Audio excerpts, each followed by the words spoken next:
What's going on, guys? Joe with OMGRC.com. So we got the Charisma SCA-1E. This is the Range Rover, the 1981 Range Rover nonetheless.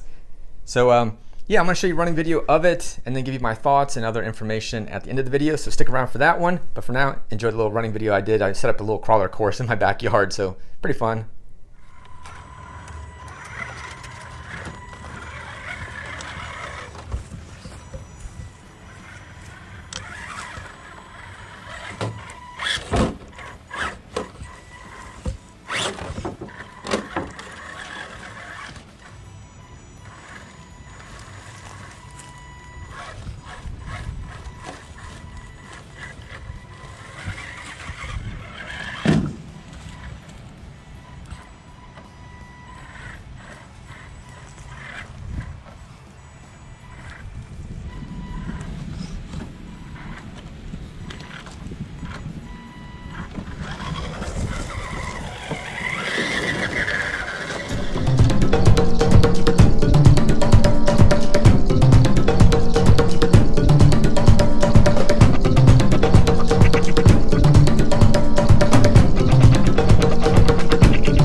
All right, guys, let me give you just my thoughts on it, things that I found, things that I'm like, okay, I got to fix and tune more or less.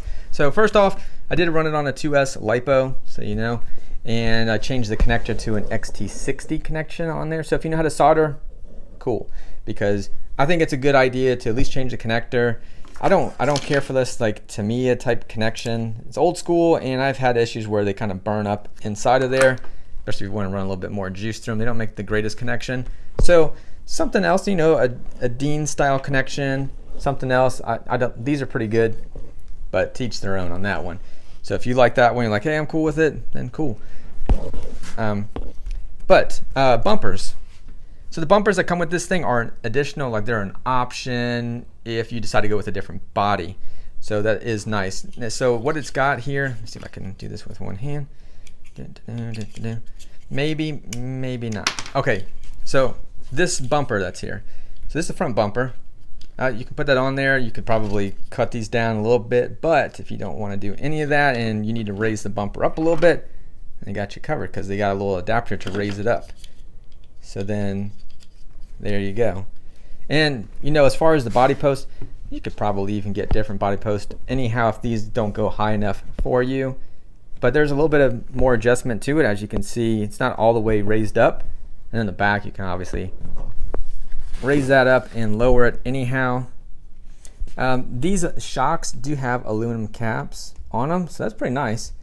I will say this here anyhow. I don't know if it's just you guys, maybe if you have one of these, like, yeah, I had the same issue, or never seen that before. Because I never had it happen before with me. Notice that? Like, that shock doesn't want to come back up now. Once it got a little bit of dirt in it, it's hating life right this second. Like, it's not rebounding. You know, it's like you can't articulate this way. See how this thing's like, I hate you right now. So I got to tear apart the shocks or clean them up. There might not be enough oil in them anyhow, because usually when you get the right amount of oil in the shocks, you push the shock shaft in, push it in, and it automatically just starts to come back out. So it decompresses, comes out. And on these, they don't rebound. That's basically what I'm saying as far as when you push the shock shaft in, it should rebound. If you push the shock shaft in and then it's like it won't go down, it's because it's hydro-locked. It means you got too much oil in the shock. So there is a little bit of a balance to it, but I'm going to see what's all up with this thing here too. But not a big deal, and I wouldn't say if you're like looking at the kit and you're like, oh man, that really happened, I wouldn't look at it as a negative. Really, you can fix it. It's not a...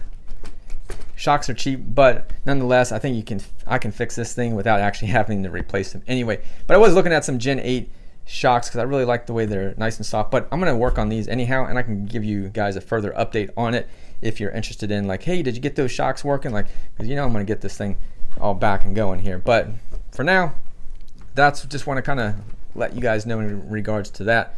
Again, it's just probably just some oil. Now, could be super dry in there, to be honest with you. There might not be any oil in that sucker. I bet you there's no.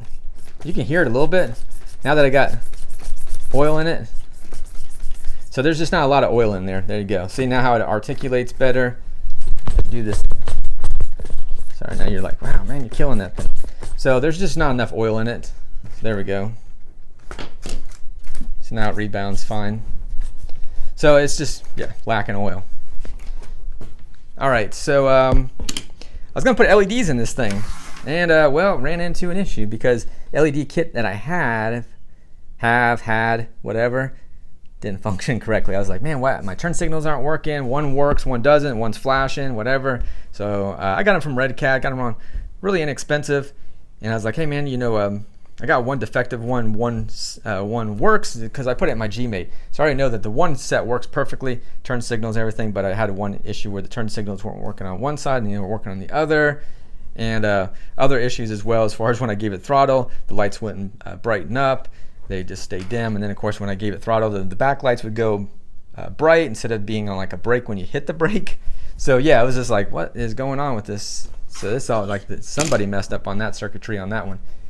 But all in all, I do like it. I think it's pretty cool. It's got nice wheel speed to it too, and wheel speed's is a good thing to have, especially when you kind of stuck on something. You kind of have to bounce the truck a little bit just to kind of get over stuff. And but I like it.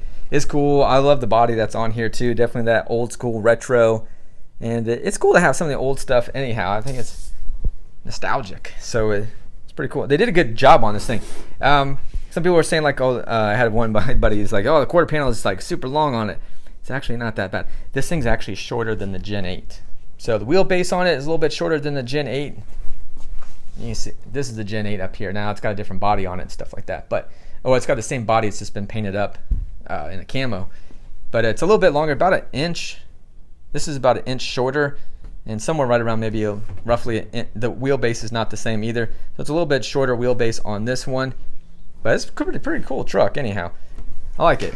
I like the way how everything kind of sits up in the front there, so I was still able to get over things. And I'm still learning this whole crawler stuff anyhow, so, and I just want to have fun with it. So hopefully you guys are just the same way. It's like, yeah, I just want to have fun with it. I think that body's cool. I'm good with that. I'll put some different wheels on it, and that's what it's all about. Just kind of switching it up, making it your own, kind of personalize it to what works for you. But anyway, appreciate you guys watching. As always, don't forget to like, comment, subscribe, share it with your friends. Check us out at omgrc.com. I'll put a link down in the description. Like I said, I'll put it for the battery, but I know we are out of stock on the battery, but we do have these in stock. If you guys want to grab one, hit me up. If you guys want to get one of these vehicles anyhow, you'll see our phone number. You can always message us. But yeah, sign up for our newsletter. So you just go down to the bottom of omgrc.com's website, newsletter, put your information in there, your email, you're good to go. But until next time, catch you on the next one. You guys take care. Thank you again for watching. I'm out. Peace.